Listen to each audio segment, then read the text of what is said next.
ரிபுக்கள் தேசம் இது, ரிபுக்கள் உலகம் இது. ரிபுக்கள் தேசம் இது, ரிபுக்கள் உலகம் இது. வணக்கம். இன்றைய தலைப்பு பிறப்பு எதற்கு?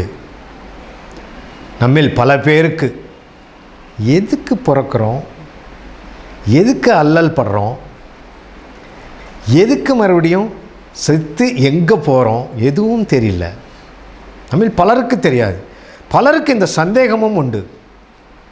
பிறந்து பாவ புண்ணியங்களை பண்ணி கஷ்டங்களும் நஷ்டங்களும் அனுபவிக்கிறதும் பண்ணி அதை இறந்த பிறகு எடை போட்டு நம்ம சொர்க்கத்துக்கோ நரகத்திற்கோ இறைவன் அனுப்புகிறார் என்றால் எதுக்கு இது? எதுக்காக நாங்கள் பிறக்கணும்? எதுக்காக பாவ புண்ணியம் பண்ணணும்? எதுக்காக மறுபடியும் அது ஒரு தீர்ப்பு கொடுத்து நம்ம சொர்க்கத்துக்கு போவோம் நரகத்துக்கு போகணும்னு சொல்லணும்? இந்த சொர்க்கமும் நரகமும் எல்லா மதத்தாருக்கும் இருக்குது. எல்லா மதத்தாருக்கும் இப்படித்தான். பிறப்பாங்க, இறப்பாங்க. அந்த வாழ்நாளில் அவர்கள் செய்த பாவ புண்ணியங்களுக்கு ஏற்ப இறைவனால் தண்டிக்கப்படுவார்கள். இல்லைன்னா ரிவார்டு கிடைக்கும். ரிவார்டு சொர்க்கம், தண்டனை நரகம். எல்லா மதத்துக்கும் உண்டு தான். இந்து மதத்தில் மட்டும் அந்த சொர்க்கத்தில் வாழுதலும் நரகத்தில் வாழுதலும் ஒரு குறிப்பிட்ட காலம் வரை அதுக்கு ஒரு எல்லை கொடுத்துட்றாங்க. கொடுத்துட்டு மறுபடியும் போய் பிறங்கிறாங்க.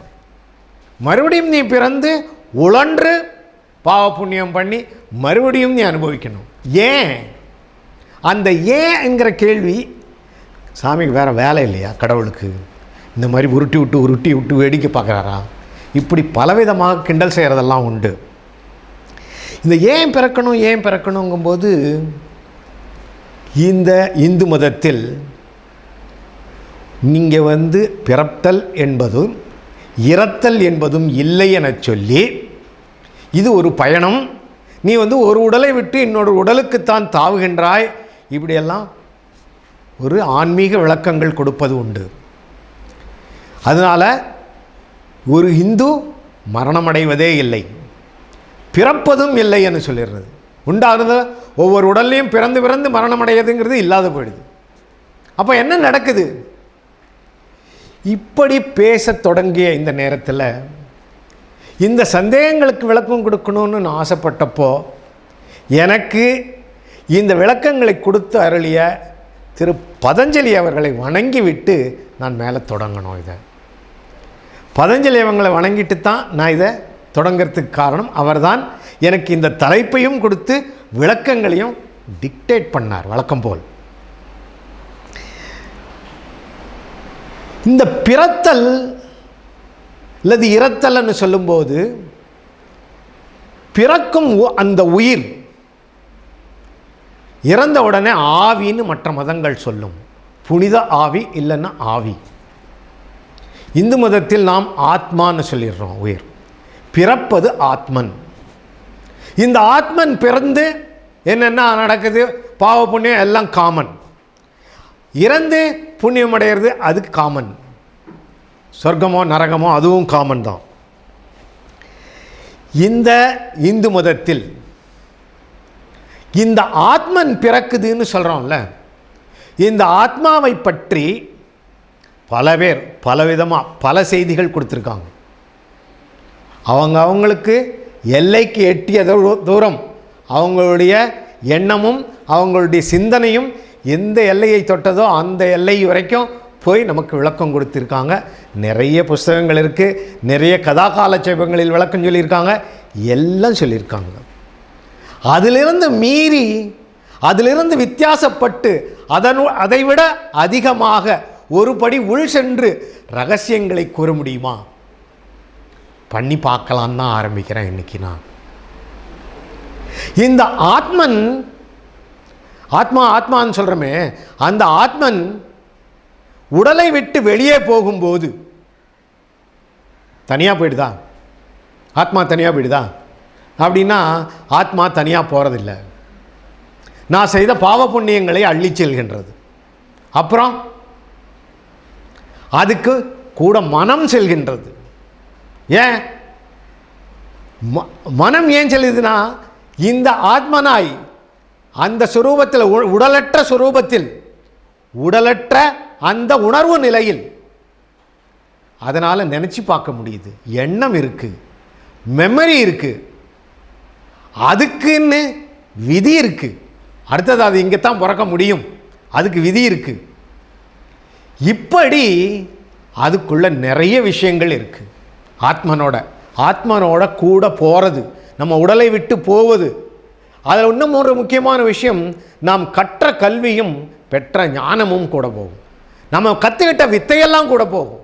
இப்படி இதெல்லாம் சேர்ந்து சுமார் ஒரு 14 விஷயங்கள் அடங்கிய ஒன்று நம்மை விட்டு நாம் இறக்கும்போது வெளியே போகுது. அந்த 14 விஷயங்களின் கூட்டு, அதுக்கு நம்ம வேதங்கள் கொடுக்கிற பெயர் லிங்கத் திருமேனி.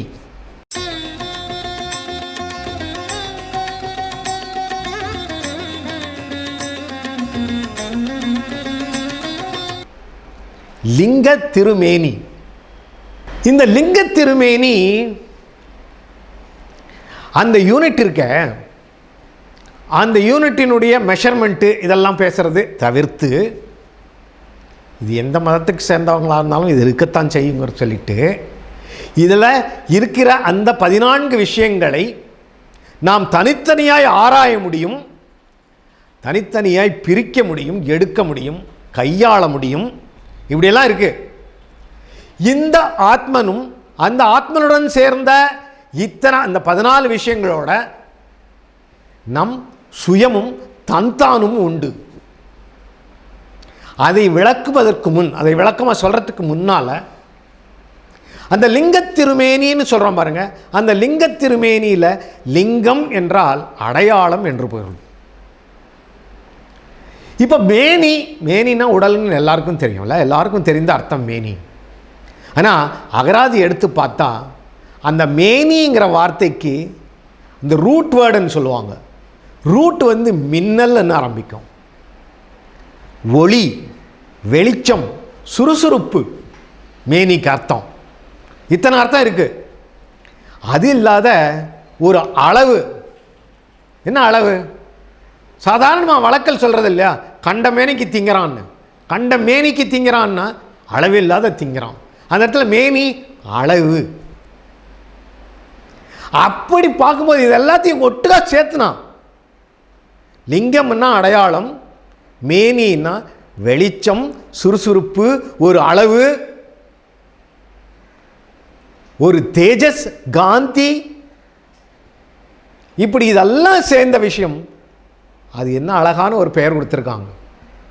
இதெல்லாம் சேர்ந்தா லிங்கத் திருமேனி. இந்த லிங்கத் திருமேனியாக இருக்கிற வரை அது சில காரியங்களை செய்ய முடியும், சில காரியங்களை செய்ய முடியாது. மனித உடல் எடுத்தாத்தான் அதால் சில காரியங்களை செய்ய முடியும். மனித உடலின் உதவியின்றி இந்த லிங்கத் திருமேனியில் சில செயல்கள் செய்ய இயலாது. அப்படி என்ன செயல் இருக்கு? ஒரு மனிதனுடைய உடலில் மட்டும் செய்யக்கூடிய, ஒரு உடலை உபயோகித்து செய்யக்கூடிய செயல் என்னவா இருக்க முடியும் அப்படின்னா அது ரகசியம்னு சொல்லிடலாம். ரகசியம்னு சொன்னோடனே நான் உங்ககிட்ட பகிர்ந்துக்க மாட்டேங்கிற அர்த்தத்தில் சொல்லலை. நான் இந்த ஆன்மீக விஷயங்கள், பல விஷயங்களை பேசும்போது நிறைய இடங்களில் இது ரகசியம் என சொல்வதுண்டு. ரகசியம் என்பது பகிர்ந்து கொள்ள முடியாததுங்கிற அர்த்தத்தில் சொல்கிறதில்ல, நீ அனுபவித்து அறிய வேண்டியதுங்கிற அர்த்தத்தில் சொல்கிறது. நீயே அனுபவித்து அறிய வேண்டும். அதை நான் சொல்லி போதித்து அறிவதல்ல. அப்படிப்பட்ட விஷயங்களைத்தான் ரகசியம்னு சொல்கிறோம். ரகசியம் அப்படின்னா நீ தான் அதை அனுபவித்து அறியணும். நான் சொல்லி கொடுத்து வர்ற விஷயம் இல்லை. இது நீயா வா, அந்த உயரத்துக்கு வரும்போது அறிவாய். இப்படி இந்த லிங்கத் திருமேனியில் இருக்கின்ற ஒரு அங்கம் ஆத்மா. இந்த ஆத்மாவை பற்றி நிறைய பேசியிருக்காங்கன்னு ஏற்கனவே சொன்னேன். நிறைய பெரியவர்கள் பேசியிருக்காங்க. அழிவில்லாததுன்னு சொல்லியிருக்காங்க. அது இருந்தால் தான் செயலேன்னு சொல்லியிருக்காங்க. இப்படியெல்லாம் பலவிதமாக சொல்லுவாங்க. இந்த ஆத்மா ஒரு கொல்லம்பற்றையில் இருக்கிற நெருப்பு. அந்த நெருப்பிலிருந்து பறக்கின்ற நெருப்பு துகள்கள். அந்த உபமானத்தை சொல்லி பரமாத்மாவிடம் இருந்து பிரிந்து வந்த ஜீவாத்மாக்கள் மறுபடியும் பரமாத்மாவோடையே இணையும், மேலே போயிட்டு மறுபடியும் அது அந்த நெருப்புக்குள்ளேயே தான் வந்து விழுன்னு சொல்லி உதாரணங்களெல்லாம் காட்டி பக்திமான்கள் நிறைய விஷயங்களை பேசியிருக்காங்க. நீ பக்தி செலுத்து, பிறந்துட்ட, நீ கடவுளிடம் பக்தி செலுத்து, அவருடைய நாமத்தை பாராயணம் செய், நீ பாட்டு பாடு, மனமுருக பாடு, அவர் ரொம்ப சந்தோஷப்பட்டு உன்னோடு அழைத்து கொள்வார். உன்னை வந்து அணைத்துக்கிட்டு, உன்னை அணைத்ததால் நீ ரொம்ப பெருமைப்படலாம், நல்லா சுகப்படலாம். இப்படி சொல்கிற பக்தி மார்க்கம் உண்டு. ஞானத்தில் நீ யோசி, ஆத்மனும் பரமாத்மாவுக்கும் ஜீவாத்மாவுக்கும் இருக்கிற அந்த தொடர்பையும் அந்த உறவையும் பற்றி நீ அறிந்து கொள், அதுவே முக்தின்னு சொல்லும். பக்திமானுக்கு இருக்கின்ற சொர்க்கமும் நரகமும் ஞானவாதிக்கு கிடையாது. சொர்க்கம் கிடையாது, அவருக்கு ஒன்லி முக்தி. முக்தியே சொர்க்கம் அப்படின்னா சொர்க்கத்தை பற்றி பேசினா அது ஞானம் கிடையாது. சொர்க்கத்தை பற்றி பேசுகிறவங்க பக்தி, முக்தியை பற்றி பேசுகிறவங்க ஞானவான்கள். ஆனால் நான் இன்று இங்கே பிறப்பு எதற்கு என பேசுவது யோக மார்க்கம். யோக மார்க்கத்திலிருந்து இதை தொட்டு பார்க்கின்றேன். எனக்கு தெரிந்ததை பதஞ்சலி அவர்கள் எனக்கு கூறியதை உங்களிடம் விளக்க முயற்சிக்கின்றேன், பார்க்கலாம். இந்த யோக மார்க்கத்தில் முதல் படி தியானம். தியானம் பண்ணு, தியானம் பண்ணு, தியானம் பண்ணு. எத்தனையோ விதமான தியானங்கள், அதில் நிறைய தியான முறைகள், இன்று கற்பிக்கப்படுகின்ற தியான முறைகள் உங்களுடைய வாழ்க்கையை, உங்களுடைய லிவிங் ஸ்டைலை டைனமிக் லிவிங் ஸ்டைலாக மாற்றுறதுக்கு என்னெல்லாம் பண்ண முடியுமோ அதையெல்லாம் சொல்லி கொடுக்குறாங்க. அவங்க ஞானத்தையோ பக்தியையோ இல்லை யோகத்தையோ போதிப்பதுங்கிறது பர்சன்டேஜ் போட்டு பார்த்தா ரொம்ப ரொம்ப கம்மி. உங்களுடைய வாழ்க்கையை மேம்படுத்த நீங்கள் எப்படியெல்லாம் வாழ்க்கை வாழணுங்கிறதும் உங்களுடைய வாழ்க்கையை டைனமிக் லிவிங்காக கன்வெர்ட் பண்ணுறதுக்கும் உண்டான முயற்சிகள் தான் இத்தனையும். இந்த டைனமிக் லிவிங் என்ன சிலர் ஆப்வியஸாக சொல்கிறாங்க, சிலர் சொல்லாமே அதைத்தான் செய்கிறாங்க. யோக தியான முறைகளில் இருந்து யோகத்துக்கு வாங்கன்னா, யோகம்னா யோக ஆசனம்னு நினைக்கிறது அவ்வளவு புத்திசாலித்தனம் இல்லை. அது உடற்பயிற்சி, யோகத்திற்கு தேவையான உடற்பயிற்சி, இல்லை யோகத்தில் உபயோகிக்கின்ற உடற்பயிற்சி, அந்த மாதிரி தான் அது. யோகம் என்பது வேறு. யோகம் என்பது இந்த பிரபஞ்சத்தை அறிந்து கொள்ளும் முறை. தியானத்திலிருந்து யோகத்துக்கு போவதற்கு அநேகமாக யாரும் சொல்லிக் கொடுக்கறது கிடையாது. பண்ணி வா நீயே வான்னு சொல்லுவாங்க. என்கிட்ட நிறைய பேர் கேட்பாங்க, நீங்கள் யோகம்னு பேசுகிறீங்களே, எங்களை யோகம் சொல்லிக் கொடுங்க அப்படின்ட்டு. யோகம் சொல்லித்தரதெல்லாம் இல்லை. தியானத்தில் ஒரு நிலை அடைந்தவுடன் எங்களை பிரபஞ்சவாதிகள் தேர்ந்தெடுக்க வேண்டும். அந்த தேர்ந்தெடுக்கப்பட்டவர்களுக்கு அவர்கள் மேலே இருக்கிறவங்க சொல்லிக் கொடுப்பாங்க. பதஞ்சலியே சொல்லிக் கொடுப்பார் யோகத்தை பற்றி. எந்த நிலைக்கு, தியானத்தில் எந்த நிலைக்கு வந்தால் எனக்கு யோகத்தை சொல்லிக் கொடுப்பாங்க. தியானம் என்பது என்னன்னு ஒரு தடவை என்ன கேட்டாங்க. ஷார்ட்டாக சொல்லுங்கள் சார். அவர் இந்து மதத்தை சேர்ந்தவர் இல்லை. என்கிட்ட வந்து தியானம்னு பேசுகிறேன், தியானம்னா என்ன, சும்மா சுருக்கமாக ஒரே வார்த்தையில் பதில் சொல்லுங்கன்னாரு. ஒரே வார்த்தையில் தியானத்தை பற்றி சொல்லிடணுமா அப்படின்ட்டு நான் தான் அறிதல் என்றேன். அப்படின்னாரு. அப்போ அதில் ஒரு வார்த்தையில் சொல்லட்டுமான்னு முடியுமா? தியானம் என்பது தான் அறிதல். தான் அறிதல்னா தான் பிரிச்சுக்கிங்க. தன்னில் ஒரு சுயநலம் இருக்கும். தன்னுடையது, என்னுடையது, எனக்கு வேண்டும். அந்த சுயநலம் தானுங்கிறதுல அகங்காரம் இருக்கும். அந்த தன்னும் தானும் அறியப்பட்டால் தியானத்திலேருந்து யோகத்துக்கு வந்துடுவேன். அப்போ யோகத்தில் உனக்கு சொல்லிக் கொடுக்கறதுக்கு ஆள் இருப்பாங்க. தான் அறிதலே தியானம். அந்த தான் அறிந்துவிட்டா யோகத்துக்கு வரலாம். சரி, யோகத்துக்கு வந்துட்டேன். இப்போ ஆத்மா, இந்த ஆத்மாவை பற்றி பேசும்போது, யோகத்தில் இருந்து பேசும்போது ஒவ்வொரு ஆத்மாவுக்கும் ஒரு தனித்தன்மை உண்டு. எப்படி அந்த தனித்தன்மை அடைந்தது? அந்த ஜெனிக்கின்ற ஆத்மா ஜெனிக்கும். ஜெனிச்ச உடனே அதற்குண்டான பிரபஞ்ச கடமைகள் அப்படின்னு சொல்லி அதனிடம் ஒப்படைக்கப்படும். அந்த ஆத்மாவிடம் அந்த பிரபஞ்ச கடமையோடு நகர்கின்ற அந்த ஆத்மாவை அந்த பிரபஞ்ச கடமைகள் நிறைவேற்றுவதற்காக அது பூமியில் வந்து தன்னை தானே உயர்த்தினா எவால்வேட் பண்ணுறது. இந்த டார்வின் தியரி ஆஃப் எவல்யூஷன் சொல்லுவாங்க இல்லையா, அந்த எவல்யூஷன் பரிணாம வளர்ச்சி ஆத்மாவுக்கு உண்டு. பதஞ்சலியினுடைய வார்த்தையில் சொன்னால், ஒரு ஆத்மான் இந்த பூமியில் ஏன் பிறக்கிறான்னா பரிணாம வளர்ச்சி அடையவே பிறக்கின்றான். அந்த பரிணாம வளர்ச்சியை அடையறதுக்கு பிறந்தவுடன் அவனுடன் இணைகின்ற அந்த பிரபஞ்ச கடமைகள் அதிலிருந்து தவறினாலோ அதிலிருந்து மிஸ்லீட் ஆகி வெளியே போனாலோ எல்லா குழப்பங்களுக்கும் உண்டாகின்றாய். இன்றைக்கி இல்லை நாளைக்கு இல்லை, எத்தனையோ பிறப்புகளுக்கு பிறப்பு, அந்த பிறப்புகளுக்கு ஒரு பிறப்புன்னு பிறந்து அதில் உதவுறவங்களாம் எங்கேயாவது ஒருத்தர் வந்து உதவி மறுபடியும் உன் பாதையை நீ அறிந்து மறுபடியும் பரிணாம வளர்ச்சி அடைவதற்காக தியான யோகங்களில் நீ மூழ்கணும். அந்த பரிணாம வளர்ச்சி, அந்த எவல்யூட்டட் ஆத்மா, அதுக்கு என்ன இருக்கும் அப்படின்னா, பதஞ்சலியின் வார்த்தைகளில் அந்த ஆத்மனுக்கு அந்த ஆத்மாவில் பரிபாகங்கள் உண்டு. அந்த பரிபாகங்கள் நீங்கள் பரிணாம வளர்ச்சி அடைய அடைய அந்த பரிபாகங்கள் அதிகமாகிக் கொண்டே போகும். ஒரு நல்ல யோகி அவருடைய ஆத்ம பரிபாகங்களுக்கும் நம்பருக்கு சாதாரண ஒரு மனிதனுடைய ஆத்மாவின் பரிபாகத்திற்கும் எண்ணிக்கையில் ஏராளமான வித்தியாசம் இருக்கும். அந்த பரிபாகங்களை அதிகரித்து கொள்ளவே பரிணாம வளர்ச்சி. இது முக்கியமாக ஃபஸ்ட்டு தெரிஞ்சிக்க வேண்டிய ஒரு விஷயம். ஏற்றுக்கொள்வது ரொம்ப கடினம்.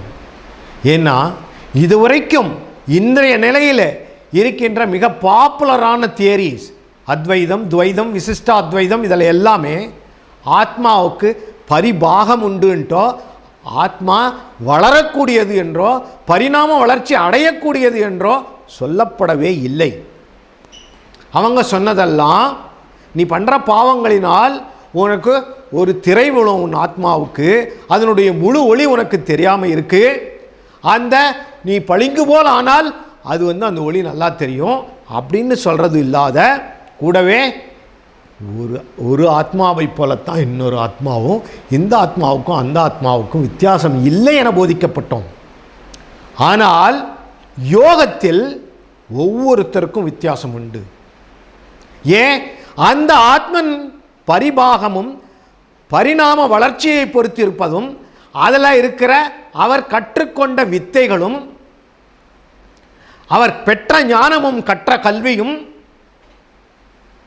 அவருக்கு கொடுக்கப்பட்ட பிரபஞ்ச கடமையும், இதெல்லாம் வித்தியாசம் இருக்கு. இந்த வித்தியாசங்களினால்தான் எனக்கு ஒரு ஐடென்டிட்டி கிடைக்குது. நான் என்னுடைய தனித்தன்மை எது? இதுதான் என்னுடைய தனித்தன்மை. என்னுடைய யோக பலமே என்னுடைய தனித்தன்மை. என் ஆன்மன், என் குலக்க உள்ள இருக்கிற அந்த ஆன்மனுடைய தனித்தன்மை அந்த யோக பலம், என்னுடைய வளர்ச்சி, பரிணாம வளர்ச்சி, என்னுடைய நம்பர் ஆஃப் பாகங்கள். இது இல்லாத நாம் இதுவரைக்கும் தெரிந்து கொண்ட விஷயத்திலிருந்து இதை நான் சொல்கிறத ஒப்பிட்டு பார்த்தால் கஷ்டமாக இருக்கும். ஆதிசங்கரோட இவன் பெரிய ஆளா, மத்துவரோட பெரிய ஆளா, இல்லை நம்ம ராமானுஜரோட பெரிய ஆளான்னு என்னை ஒப்பிட சொல்லும். அப்படியெல்லாம் ஒப்பிட வேண்டாம். நான் உங்களை ஒப்பிடவே சொல்லலை. அவங்க சொன்னது ஞானமும் பக்தியும், நான் சொல்கிறது யோகம். யோகத்தில் யாரும் பேசலை, இதை பற்றி சொல்லிக் கொடுக்க மாட்டாங்க. நான் சொல்லிக் கொடுக்க துணிகின்றேன், அவ்வளோதான். இந்த யோக பாதையில் தியானம் பண்ணி யோகத்துக்கு வந்து முன்னேறும் போது, ஆத்ம பரிமாண வளர்ச்சி அடையும் போது, பரிபாகங்கள் அதிகமாகும் போது என்ன நடக்கும்? முதல்ல காது கேட்கும். ஏன் இது வரைக்கும் காதை கேட்கலையா? காது கேட்குது. இந்த காது கேட்கறதுங்கிறது உள்ள ஒலிக்கிற ஒலி, ஆத்மனின் குரல் ஒலிக்கும், அது காது கேட்கும். ஃபஸ்ட் அந்த காது கேட்ட உடனே, அந்த காது கேட்குறத யோகத்தில் வந்து வண்டி ஏறுறதுன்னு சொல்லுவாங்க. வண்டி ஏறுறதுன்னா இதுக்கப்புறம் கொஞ்சம் நீ முயற்சிகள் வந்து முன்ன மாதிரி கஷ்டப்பட்டு நடந்து மேடேறி வர்றதில்லை, வண்டியில் உட்காந்து சுகமாக பயணிக்கின்ற நேரம் வந்துருச்சு. அதனால் வண்டி ஏறுறதுன்னு சொல்கிறது. ஏறிட்டான், வண்டி ஏறிட்டான்ப்பா, காது கேட்குதுன்னா வண்டி ஏறிட்டான்னு சொல்லுவாங்க பெரியவங்க. பெரியவங்கக்கிட்ட இது ஒரு தமாஷ் உண்டு எப்போவுமே. இந்த கபீர்தாஸ் இருக்காருங்களே, அவர்கிட்ட ஒருத்தன் போய், இவன் நிறைய லெக்சர் அடிக்கிறியே சாமியை பற்றி, கடவுள் கடவுள்னு, நான் ஒன்று கேட்குறேன், ஸ்ட்ரைட்டாக பதில் சொல்லு அப்படின்னு சொல்லி, கடவுள் நிஜமாகவே இருக்கிறாரான்னு. உன்னை விடவே மாட்டேன் இந்த கேள்விக்கு பதில் சொல்லலைன்னா. முதல்ல சொல்லு, கடவுள் நிஜமாகவே இருக்காரா? அவர் சொன்னார், பரவாயில்லையே, கடல் அலைகள் எல்லாம் தீப்பற்றி கொண்டனார். தான் இங்கே பாரு, நான் சொல்கிறது கரெக்டாக சொல்லணும். நீ என்ன சொல்லணும்? நிஜமாக இருக்காரா? என்ன பண்ணுறார்? எங்கே இருக்கிறார்? ஓ, மீன் பனைமரம் ஏறி விட்டதுன்னார். மீன் பனைமரம் ஏறிடிச்சான். மீன் பனைமரம் ஏறுமா? எப்படி இந்த பெரியவங்க எல்லாமே ஒரு கேட்டால், ஒரு கேள்வி கேட்டால் நேரடியாக பதில் சொல்லாமல் இப்படித்தான் பதில் சொல்லுவாங்க. அதேபோல் தியானத்தில் முன்னேறி யோகத்திற்கு நுழைந்தால், காது கேட்டது, எனக்கு காது கேட்குதுன்னா வண்டி ஏறிட்டேன்னு சொல்லுவாங்க. அது அடுத்த நிலை அறிமுகங்கள். எனக்கு முன்னால் இருக்கிற எல்லாம் தன்னை அறிமுகப்படுத்தி கொள்ளும். எல்லாமே என்னோட அறிமுகம் ஆகிடும். அது என்னிடம் அறிமுகப்படுத்தும். நான் இன்னார், நான் இதுக்காக வந்திருக்கேன்னு சொல்லும். அது கல், மண், மரம் எல்லாம் பேசும். கொஞ்சம் பைத்தியம் மாதிரி தெரியுது இல்லை? பைத்தியக்காரத்தனமா, பைத்தியம் பிடிச்சிக்கிச்சின்னு அர்த்தமா? நிறைய பெரியவங்களை பைத்தியம் பிடிச்சவன் தான் சொல்லிகிட்டு இருந்தாங்க ஊர்ஜனம். ராமகிருஷ்ணரை கூட அது ஒரு பைத்தியம்னு தான் சொல்லிகிட்டு இருந்தாங்க. அது ஒரு நிலை. அந்த நிலையில் எல்லாம் தன்னை அறிமுகப்படுத்தி கொள்ளும். பூஜைக்கு வேணும்னு ஒரு பூவை பறிக்க போனால் அது தன்னை அறிமுகப்படுத்தி கொள்ளும். எனக்கு நன்றி சொல்லும், நல்ல வேளை என்ன நீ பறிச்சிட்டேன்னு. எங்கேயோ நகை வாங்க போகிறீங்க, அந்த நகையை எடுத்து கையில் வச்சிட்டா, என்னை மாத்திரம் நீ வீட்டுக்கு கூட்டு போ, நான் நல்ல சுபிச்சங்களெல்லாம் கொண்டு வந்து சேர்ப்பேன்னு சொல்லும். அப்படி எல்லாம் தன்னிடம் அறிமுகப்படுத்தி கொள்ளும், தன்னை அறிமுகப்படுத்தி கொள்ளும். இதே ஒரு கோயிலுக்கு போனால் மூலஸ்தானத்தில் 30 வருஷம் 40 வருஷத்துக்கு ஒரு தடவை பேரை மாற்றிடுறாங்க, கோயிலில் இருக்கிற சாமி பேரையை. அப்பப்போ யார் எந்த ராஜா வந்து கும்பாபிஷேகம் பண்ணாரோ அவங்க மனைவி பேரோ அவங்க அம்மா பேர்லையோ கோயிலில் இருக்கிற கர்ப்ப கிரகத்தில் இருக்கிற சாமி பெயர் மாற்றப்பட்டுள்ளது. அது மாதிரி நிறைய சரித்திரங்கள் உண்டு. ஆனால் இந்த யோகி அந்த கோயிலுக்கு போனால் கர்ப்ப கிரகத்தில் இருக்கின்ற அந்த இயக்கம் தன்னை அறிமுகப்படுத்தி கொள்ளும். நல்ல ஒரு சான்ஸ் இல்லை, நிஜமாக அங்கே யார் இருக்காங்கன்னு தெரிஞ்சு கும்பிட்டுட்டு நம்ம வந்துக்கிட்டே இருக்கலாம். இல்லை அவங்க என்ன சொல்கிறாங்க, என்ன பண்ண சொல்கிற, இந்த கோயிலில் இருக்கிற இயக்கமே நீ உன்னை அறிமுகப்படுத்திக்கிட்ட, நீ என்னை என்ன செய்ய சொல்கிற, இப்படி செஞ்சால் நல்ல ஒரு பலன் கிடைக்கும்னு சொல்கிறியா, நான் அப்படி செய்கிறேன், செய், என்ன செய்யட்டும், நான் இது மாதிரி செஞ்சுட்டு போ, ரைட். மேக்ஸிமம் பெனிஃபிட் கிடைச்சிடுது எனக்கு அந்த கோயிலுக்கு போனதில்லை. நல்ல அனுகூலம் இல்லை. என்ன பண்ணணும்? தியானம் பண்ணி யோகத்துக்குள்ளே வரணும், அவ்வளோதான். எப்படி வரணும்? தியானத்துக்குள்ளே போய் தான் அறி, தான் அறிந்தால் யோகத்துக்கு வந்துடுவேன்.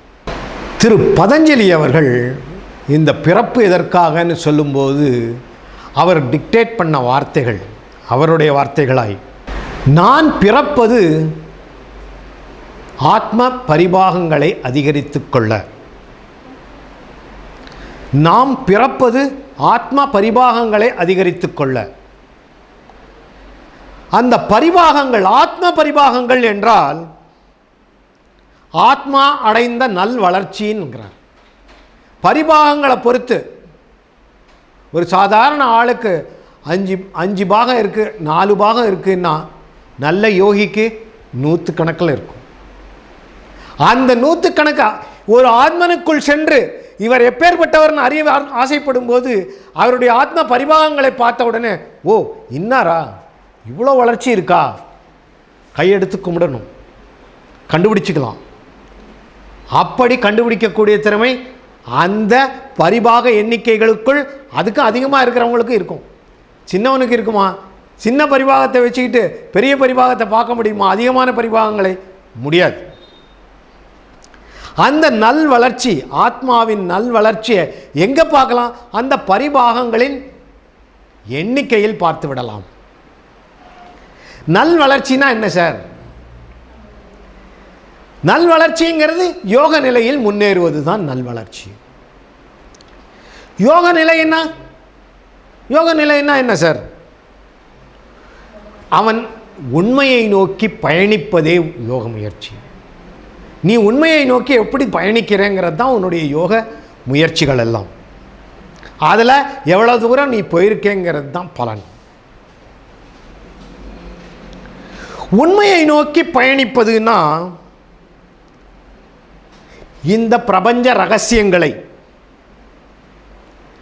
அது அறிந்து கொள்வதுதான். இந்த பிரபஞ்ச ரகசியங்களை அறிந்து கொள்வதுதான் நீ உண்மையை நோக்கி பயணிக்கின்றது. அந்த பயணித்தல் என்பதே அதுதான், பிரபஞ்ச ரகசியங்களை அறிதல் தான். பிரபஞ்ச ரகசியம்னா என்ன சார்? உள்ளதை உள்ளபடி அறிதல். ரொம்ப சிம்பிளான சென்டென்ஸ். உள்ளதை உள்ளபடி அறிதல். பார்க்கறது உண்மை இல்லையா, மாயையா? இப்படி அல்ல, அப்படி பேச வரல. உள்ளதை உள்ளபடி அறிதல்னா நீ இறைமை இல்லை உண்மை, இவனுடைய இது எல்லாரும் பேசுகிற அந்த இல்லை பிரம்மம், பிரம்மா இல்லை பிரம்மம், இந்த கதைகளின் அடிப்படையிலே நீ நம்பிக்கொண்டிருக்கின்ற தெய்வங்கள், புராண கதையின் அடிப்படையில் தான் உனக்கு தெய்வங்கள். அந்த தெய்வங்கள் தான் அந்த அவன் புராண செய்கைகள் தான் அவருடைய செய்கைகள். அந்த வீர பிரதாபங்கள் தான் உன்னுடைய அந்த தெய்வத்தின் மீது நீ வைத்திருக்கின்ற அளவில்லாத பக்திக்கு காரணம். இப்படியெல்லாம் இருக்கும்போது யோகத்தில் போகும்போது அதெல்லாம் உடையும். உடைஞ்சி உள்ளது உள்ளபடி, இது கதை, இது இயக்கம், இது மனித பிறப்பு, இது யோகத்தில் சிறந்தவருடைய கணிப்பு, இப்படியெல்லாம் பிரிக்க முடியும். உள்ளது உள்ளபடி அறியும் போது ஏன் முடியல இத்தனை நாள்? அது ஏன் முடியலன்னா கடவுளை போய் அறிந்து உண்மைங்கிற பாதையில் போய் கடவுளை போய் அறிந்தல், அவரோட நான் பார்த்தேன், அதை நான் அறிந்தேன், அதை உணர்ந்தேன்னு சொல்லும்போது நீ நிறைய கஷ்டப்படுற.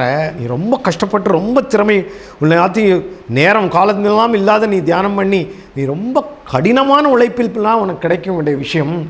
அப்படிலாம் கஷ்டப்படாத, நான் சொல்கிறேன் கேள், அதுபடி நடந்தால் உனக்கு எந்த கஷ்டமும் கிடையாது அப்படின்னு உன்னை தூக்கி ஒரு கம்ஃபர்ட் ஜோனுன்னு சொல்லுவாங்க மேனேஜ்மெண்ட்டில். அது மாதிரி கம்ஃபர்ட் ஜோனுக்குள்ளே உட்கார வச்சு இதுக்குள்ள பார், ஒரு சிலை ஒன்று கொடுக்குறேன், இதை வச்சுக்கோ.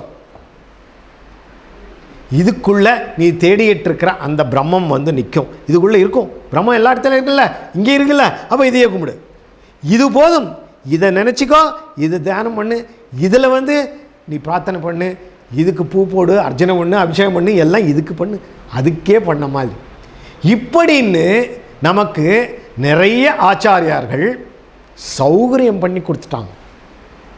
அந்த சௌகரியங்களிலிருந்து விடுபட்டு உடைச்சிக்கிட்டு உள்ளதை உள்ளபடி அறிதல் என்பது கடினமான வேலையாக இருக்கு. கொஞ்சம் தைரியம் வேணும். நம்பிக்கைகளை எல்லாம் எடை போடணும். உடைக்க வேண்டிய நம்பிக்கைகளை உடைக்கணும். அப்போ அந்த உண்மை பயணம் சாத்தியமாகும். உண்மை பயணம் சாத்தியமானா பரிணாம வளர்ச்சி சாத்தியமாகும். இந்த மாதிரி போகும்போது, உள்ளதை உள்ளபடி அறியும் போது என்ன நடக்கும்? இதுவரைக்கும் மனசில் இருந்த லாஜிக், இப்படியா, இது இப்படி அல்ல. இந்த இப்படித்தான்கள், அவரோட வார்த்தை பாருங்க, பதஞ்சலியோட வார்த்தை. இந்த உண்மையை உணரும் போது தெளிவாக எந்தவித இது இப்படித்தானேக்கள் இல்லாமல், இன்னொரு தடவை கூட சொல்றேங்க, ரொம்ப அழகு, எனக்கு ரொம்பவும் பிடிச்சது பதஞ்சலி இந்த வார்த்தை. அந்த உண்மையை உணரும் போது தெளிவாக எந்தவித இது இப்படித்தானேக்கள் இல்லாமல். இது இப்படித்தானேக்கள் என்ன லாஜிக், எந்த லாஜிக்கும் இல்லாத. திருடன் கருப்பாக இருக்கான், அதனால் கருப்பாக இருக்கலாம் திருடனா, இந்த மாதிரி லாஜிக் இல்லை. இப்படின்னா இப்படித்தானே. சினிமாவில் எப்போ அவன் கருப்பு ட்ரெஸ் தானே போட்டுட்டு வரான் வில்லன், இவன் தானே வெள்ளை ட்ரெஸ் போட்டு வரான் கதாநாயகன். இது இப்படித்தானே இது வரைக்கும் சித்தரிக்கப்பட்டது. இப்படிப்பட்ட இது இப்படித்தானேக்கள், இது எல்லாம் போய், இதெல்லாம் எதுவுமே இல்லாமல் இருப்பது இருப்பதாக, அங்க இருப்பதை இருப்பதாக உணரும் அந்த அந்த தெளிவு, அந்த அறிவு, அந்த ஞானம், அது வந்துடும்.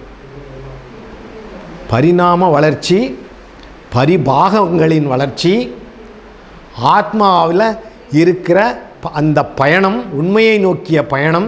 அந்த உண்மையை நோக்கிய பயணத்தில் இது இப்படித்தானேக்கள் எல்லா லாஜிக்கையும் உடைச்சி உள்ளதை உள்ளபடி இருப்பதை இருப்பதாய் அந்த அறிதல். அந்த அறிதல் எப்போ சாத்தியம்? ஆன்மா பரிணாம வளர்ச்சி அடையிறப்ப தான் சாத்தியம். அந்த ஆன்மா முழுவாக பரிணாம வளர்ச்சி அடையணும்னா என்ன பண்ணணும்? பிறக்கணும், இந்த பூமியில் பிறக்கணும், மனிதனாய் பிறக்கணும். அந்த மனித உடலுக்குள் இருக்கிற சில சௌகரியங்கள் அதை வச்சுக்கிட்டு தான் பரிணாம வளர்ச்சி, பரிபாகங்களினை அதிகரிப்பது, இதெல்லாமே சாத்தியம். அதனால் பிறக்கணும், பரிணாம வளர்ச்சி அடையணும், பரிபாகங்கள் அதிகமடையணும், உள்ளதை உள்ளபடி அறியணும் என கேட்டு வேண்டி வணங்கி விடைபெறுகின்றேன். வணக்கம்.